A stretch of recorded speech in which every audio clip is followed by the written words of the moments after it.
Díomh, tá mórán scoile na breatha meile an cholig, agus rá farsing ag dTuismitheoirí. Caithfidh rud éigint le a bheith an scoil chomh maith leis an Ghaeilge, chun dTuismitheoirí a bhealach isteach an chéad lá.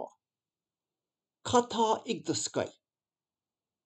Céim fá go brochadíist gael scoiléirí ar dáin.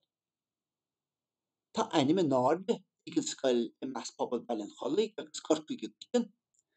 Tugam í taun harib do fáistí agus do Tuismitheoirí na scoile. Se, Tuismitheoirí comá. Tá meascán persantochtaí I ngach scoil idir fáistí, Tuismitheoirí, seanna Tuismitheoirí agus fuireann na scoile. Cintigh go na bíríonn gach duine le chéile, mar chlann ag dúirt aitheantas do dhaoine lóchailecha agus do dhaoine tá féhrú. Tá an gansaí céanna ach a hafa bhíine fad. Tás bán measa gcónaí do gach ile rinne. Leagan béim ar chadramh dhearafach. Chúla go chéine faoi location. Well, derim cadramh. Laula Tuismitheoirí éislo. Bí chorágad leo. Bí chorágad le na báistí.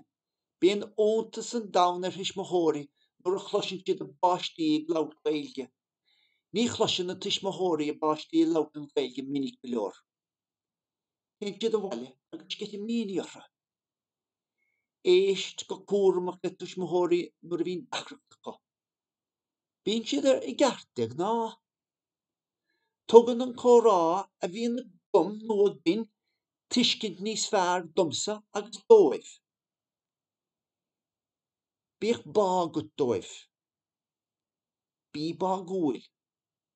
Derim a ríise. Bích measa go I gcónaíd dóibh mar is priviléad a bheith abalt a cabhrachút.